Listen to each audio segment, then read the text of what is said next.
My parents hated me and doted on my golden child sister, so I started dating her best friend as revenge. They told me I wasn't good enough for her and demanded I break up with her, but I refused. My sister tried taking matters into her own hands, but it backfired horribly for her. I was born with a disability, and my parents, David and Caroline, never stopped punishing me for it. As a 4-year-old, they had me tested and found out that I had lower levels of testosterone, so they used my older sister to fix it. One Christmas, when I was 12 and Jess was 15, we both asked for new bikes. She of course got hers. It was bright purple, shiny, had big wheels and everything. Meanwhile, I got a pink t-shirt, and on it read the words, Jess's little bro. Their method was simple. By destroying my self-worth, I would somehow rebuild myself, and therefore restore my masculinity and testosterone. But, as you can probably guess, their method backfired hard. I became ever more depressed and anxious the more they bullied me. Except, they didn't care anymore. Somewhere along the line, their cure turned into harsh favoritism, borderline emotional neglect. One time in school, Jess got a B- on her report card. My parents paid for a custom banner to be put on the house. On it read the words, "Our daughter got a B-" with a picture of her face at the end. And when I came home with straight A's, guess what I got? I'll give you a hint. It's 2 words, and it starts with Jack and ends with poop. And if you guessed Jack Poop, you were wrong, because it's even less than that. Both my parents trashed my room for not getting straight A+.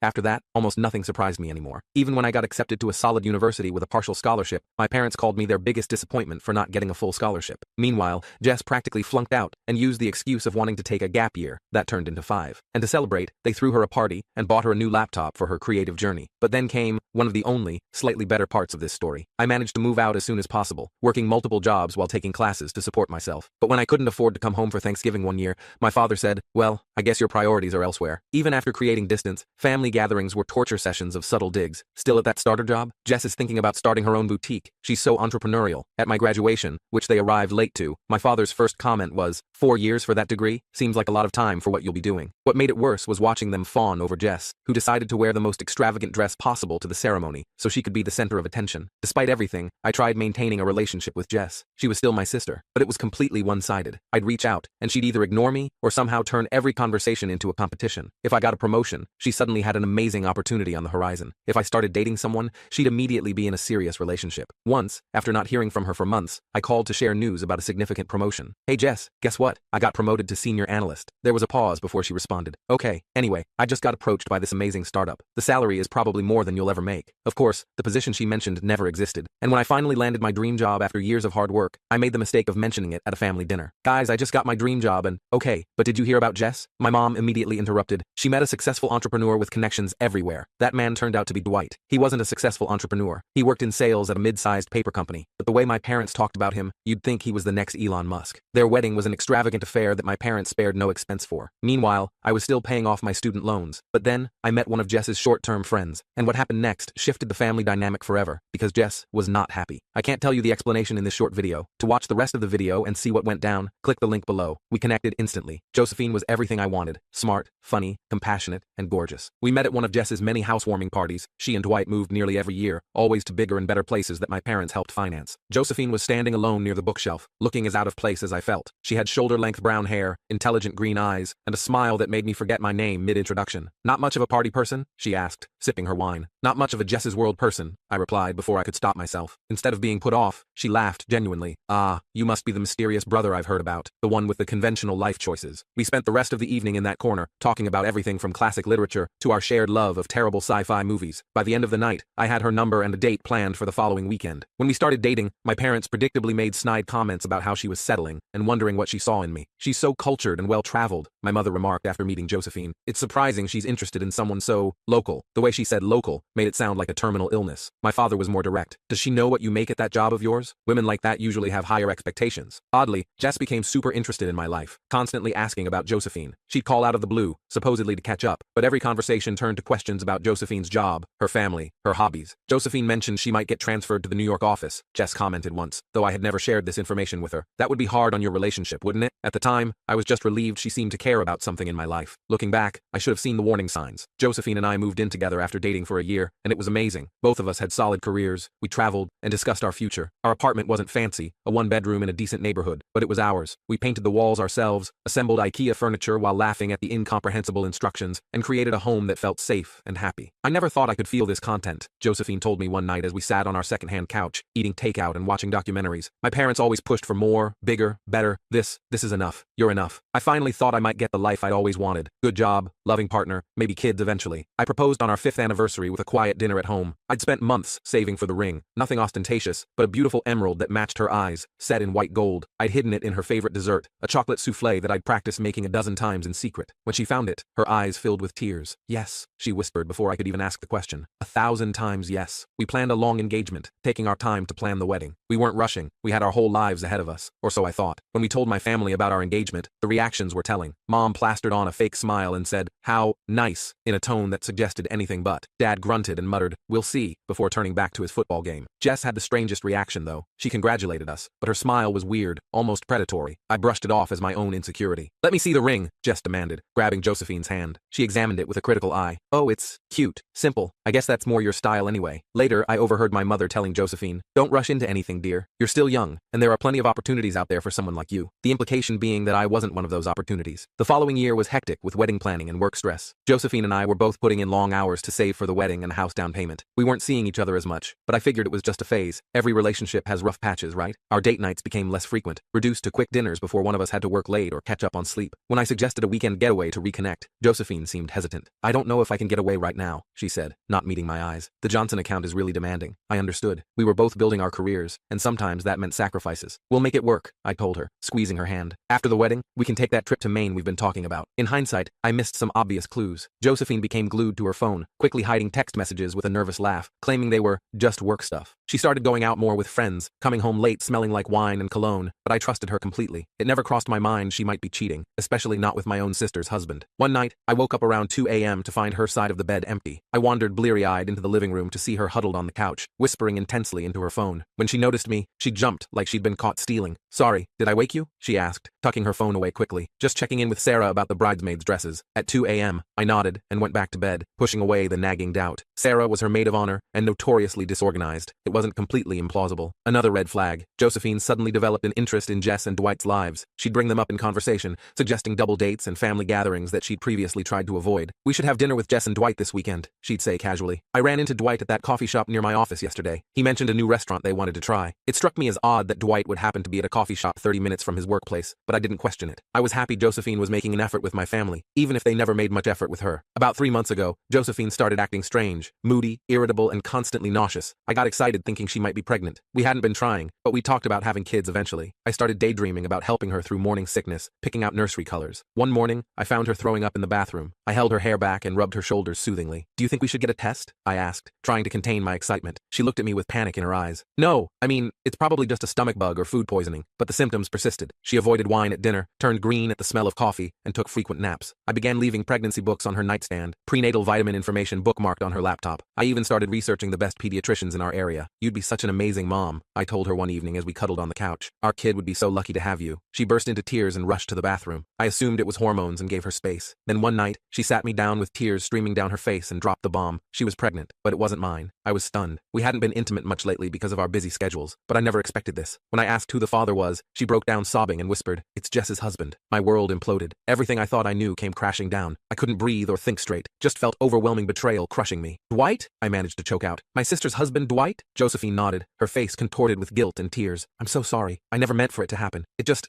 did." "How long?" My voice sounded alien to my own ears. Flat, empty. 3 months, she admitted, staring at the floor. "It started at your parents' anniversary party." I remembered that party vividly. My parents' 40th anniversary, a lavish event they'd spent months planning. Josephine had looked stunning in a blue dress, and I'd been so proud to have her by my side. I recalled how she'd disappeared for nearly an hour, claiming she needed fresh air because the room was too warm. Dwight had been absent around the same time. I thought nothing of it. Josephine tried explaining between sobs. Apparently, it started at our engagement party. Jess's husband, Dwight, had cornered Josephine, telling her she was making a mistake marrying me. He played on her insecurities, saying he could give her everything I couldn't. And it wasn't a one-time thing. They'd been having an affair for months. "He said you'd never be able to provide the life I deserved," she cried. "That I was wasting my potential with you. And you believed him?" I asked incredulously. "After 6 years together, you believed what he said about me?" "I didn't at first," she insisted. "But he was persistent. He'd text me little things, comments about how I deserved better, observations about how your family treated you, how they might treat our children someday." My stomach lurched at the manipulation. "So what? He was just concerned for your welfare? This was all for your benefit?" "No, of course not," she whispered. "He made me feel special, desired. He said Jess Jess didn't understand him, that they were basically roommates at this point, the classic cheater's handbook. I couldn't believe Josephine had fallen for it, couldn't believe she'd betrayed me so completely. Where would you meet? I asked, needing to understand the full scope of the deception. His office mostly, sometimes hotel rooms if we could get away for lunch. She was sobbing now, makeup streaming down her face. Once at their house when Jess was visiting your parents, each word was like a knife. I thought about all the late nights at work, the weekend conferences, the sudden errands she needed to run alone. All lies. Does Jess know? I asked, suddenly thinking of my sister. Josephine shook her head. No, at least I don't think so. Dwight said he'd handle telling her when the time was right. I laughed bitterly. When the time is right? And when exactly is the right time to tell your wife you've been fucking her brother's fiancé and got her pregnant? I kicked Josephine out that night. I couldn't stand looking at the woman who'd betrayed me so completely. She begged forgiveness, saying it was a mistake and she loved me, but all I could think about was how many times she'd lied to my face while wearing my ring. Please, she sobbed as she hastily packed a bag. We can work through this. People make mistakes. I love you, not him. If you loved me, you wouldn't have spread your legs for my sister's husband. I spat, the words tasting like poison in my mouth. If you loved me, you wouldn't have lied to me for months while planning our wedding. I was going to end it, she insisted. The pregnancy wasn't planned. We used protection. Not good enough apparently, I said coldly. Get out. You have 30 minutes to take what you need. Anything left behind goes in the trash. She tried touching my arm. Where am I supposed to go? I don't know, Josephine. Dwight's office maybe? Since you're so familiar with it. Or perhaps one of those hotels you enjoyed so much. It's not my problem anymore. After Josephine left, I called Dwight. I don't remember exactly what I said. It was all a blur of rage and pain. He initially tried playing it cool, claiming it was just a drunken mistake that meant nothing. When I pressed him, he got defensive, saying, well, maybe if you'd been a better fiancé, she wouldn't have come to me. Are you fucking kidding me? I yelled into the phone. You're blaming me for you sleeping with my fiancé? You've got some nerve. Look man, I'm sorry it happened this way, he said with artificial remorse. But Josephine and I connected on a level that you two never did. She needs someone who can match her ambition. And that's you? I laughed without humor. A mediocre salesman riding on my parents' handouts? What exactly are you going to provide for her and this baby? Because as far as I can tell,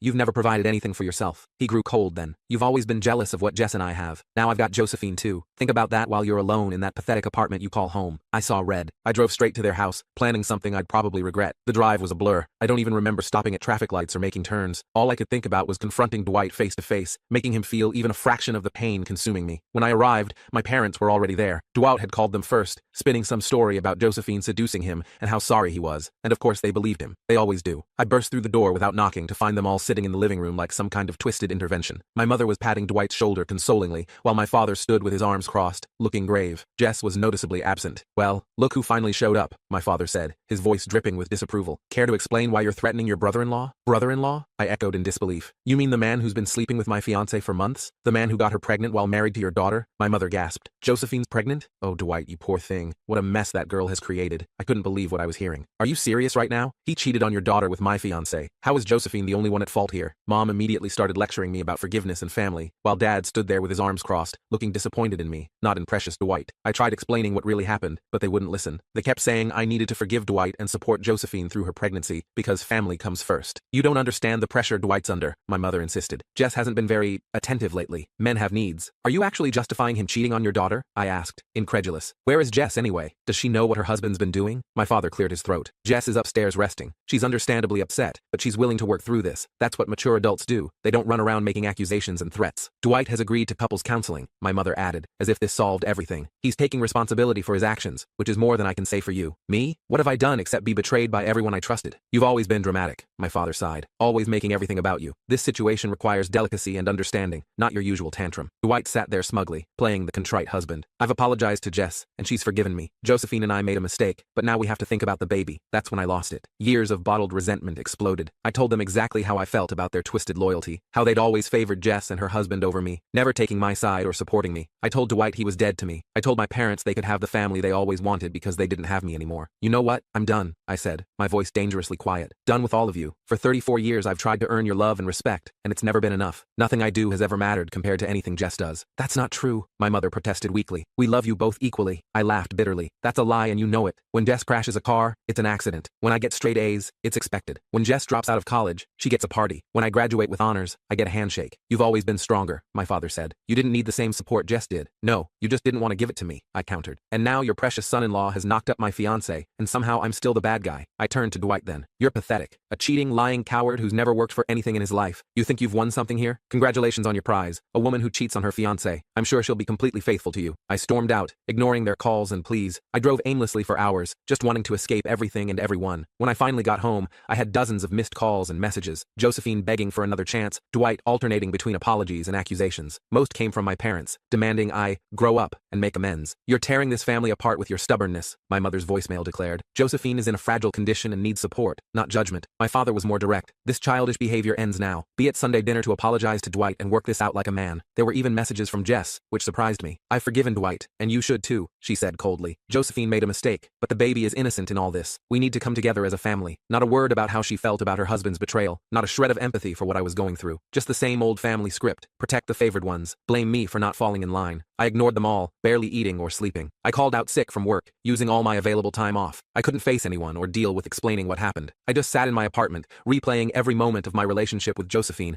and every interaction with Dwight, trying to figure out where things went wrong. Was I not attentive enough? Did I miss signs that Josephine was unhappy? Was there something I could have done differently? The questions tormented me day and night. After a week of isolation, my boss called personally. We're concerned about you, she said. This isn't like you. Is there anything we can do? I broke down then, telling her everything. She listened without judgment, then offered me a temporary transfer to our Seattle office. It might help to have some distance, she suggested. Take a few months, clear your head. The position is yours when you're ready to come back. It felt like the first kindness anyone had shown me in ages. I accepted immediately. It's been 3 months now. I've moved to a new apartment in Seattle, changed my phone number, and started therapy to process all this, but my family won't back off. Despite my attempts to cut contact, they keep invading my life. Somehow they tracked down my new workplace address, probably through my parents' friends who seem to be everywhere. They've started showing up at my workplace, trying to ambush me and force a reconciliation. Mom confronts me in the parking lot, wailing about how I'm tearing the family apart. Dad leaves harsh voicemails telling me to man up and forgive Dwight. Last week, my mother cornered me as I was leaving the office. This has gone on long enough, she insisted, blocking my path to my car. Josephine is 6 months along now. She needs closure, and so does Dwight. I've given them closure, I replied, trying to step around her. It's called cutting them out of my life. How can you be so selfish? She demanded. This isn't just about you anymore. There's an innocent child involved. A child that wouldn't exist if Dwight hadn't betrayed both me and his wife, I reminded her. That's not on me. She tried a different tactic then, her voice softening. We miss you. Your father and I want our son back. You never wanted me when I was there, I said sadly. Why start now? They've even sent flying monkeys in the form of extended family to guilt trip me. Aunts, uncles, and cousins I haven't spoken to in years, suddenly calling to tell me how important family is and how I should